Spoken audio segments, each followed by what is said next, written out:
जैन धर्मीयांच्या धार्मिक विधींमध्ये हत्तीला अनन्यसाधारण महत्त्व आहे. नांदणीतील जैन मठाकडे सुद्धा महादेवी नावाची हत्तीण होती. पेटा या प्राण्यांच्या हक्कासाठी काम करणाऱ्या संस्थेनं महादेवीला मठात नैसर्गिक वातावरण मिळत नाही असं कारण देत तिच्या पुनर्वसनाची मागणी केली.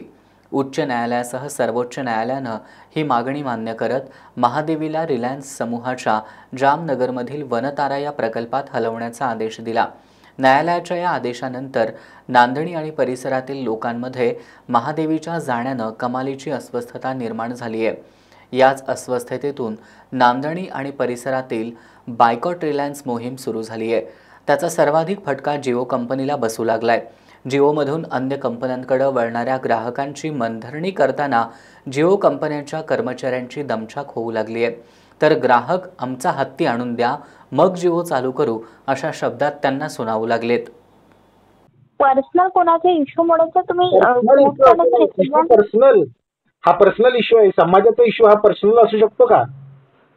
त्याला त्याच्या स्वतःच्या मर्जीसाठी, त्याच्या स्वतःच्या पोरग्याच्या मर्जीसाठी जर काढला असेल आणि तुम्ही आम्हाला पर्सनल इश्यू असं जर म्हणत असाल तर हा सामाजिक इश्यू आहे मॅडम.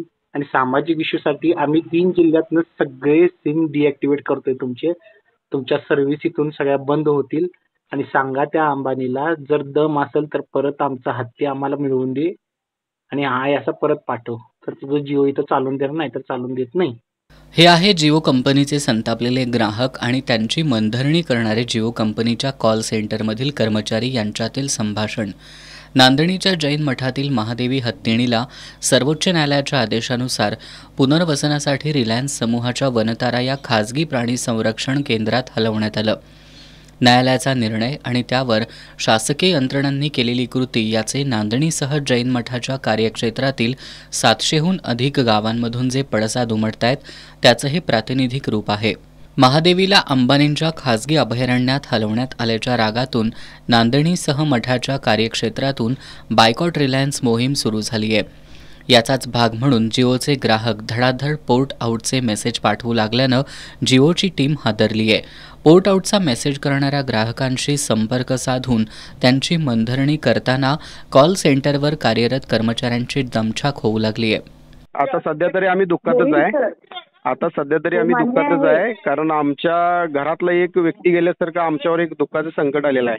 त्याच्यामुळे आम्ही कार्ड आम्ही फोल्ड करताय. त्या अंबानीबद्दल मेसेज पाठवा, अगर न पाठवा आता तर आम्ही फोल्ड केलेलंच आहे. हो, पण पोर्ट नका करू ना सर. नाही मान्य आहे की त्यांना खूप तुम्हाला प्रॉब्लेम होतोय सर, पण त्याच्यावर पण हा पॉलिटिकल इश्यू आहे सर. याच्यावर पॉलिटिकलचा इश्यूचा काही नाही मॅडम. हे आमच्या कुटुंबातलं आम्ही लहानपणापासून सांभाळलेला एक व्यक्ती आमच्या घरात नेल्यासारखं त्या अंबानीने घेऊन गेलेला आहे. आणि कशाला त्याचं आम्हाला कळलं पाहिजे?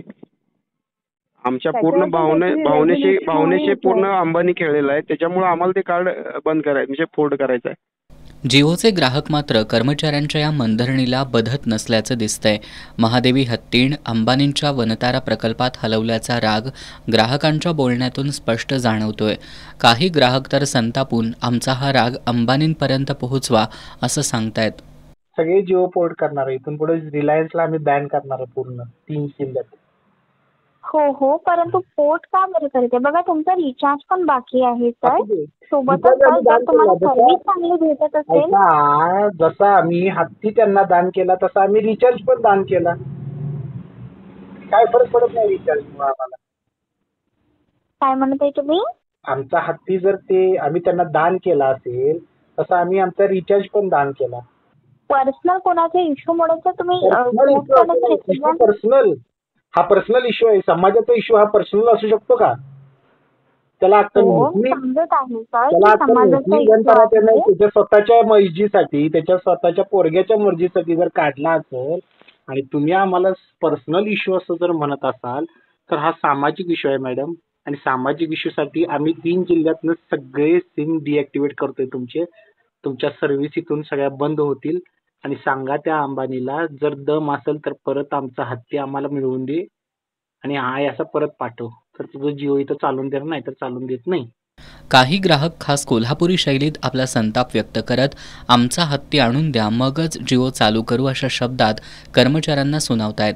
तुमचे जे मालक आहेत अंबानी, तो अंबानी जो आहे अंबानी, त्याला फक्त मेसेज एकच द्यायचा आहे की आमच्या गावातून हत्ती जो होता आमचा जो गावातला तो घेऊन गेलाय त्यांनी आणि कारण नसताना घेऊन गेलाय. त्यामुळे आम्हाला तुमची सर्व्हिस अजिबात नको आहे आणि तुम्ही जे काय काय केलेलं आहे म्हणजे आम्हाला तुमची सर्व्हिसबद्दल मुळात राग आहेच आणि आम्ही तुमची सर्व्हिस वापरू शकत नाही. तुम्ही किती जरी ऑफर दिला आणि काही जरी केलात आम्हाला तुमची सर्व्हिस. कसं आहे की सर, हॅलो काय ना सर, बरोबर आहे आणि आपण सर्व्हिस रिगार्डिंग बोलतोय ना सर. मग मी नाही, तुम्ही सर्व्हिस रिगार्डिंग बोलताय पण आमच्या पण काहीतरी भावना आहेत त्यासाठी, त्या प्राण्यासाठी आमच्या पण काहीतरी भावना आहेत.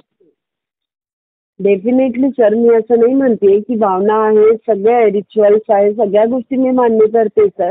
पण रिझन जसं की बघाल तर आज तुमचे 73 डेज रिचार्ज व्हॅलिडिटी आहे विशाल. माझं 1 वर्षाचं असू ते माझं नुकसान, ते जे पैसे आहेत ते ह्याला अंबानीला दान करा. आम्हाला नको आहे तुमची सर्व्हिस, अंबानीला दान करा. अशा पद्धतीचे कॉल रेकॉर्डिंग सोशल मीडियातून व्हायरल होत आहेत. खरं तर न्यायालयाच्या आदेशानुसार महादेवीला वनतारामध्ये हलवण्यात येत असलं तरी महादेवीशी लोकांच्या असलेल्या भावनिक नात्यामुळं जिओ कंपनीला याचा चांगलाच फटका बसण्याची चिन्ह दिसू लागली आहेत.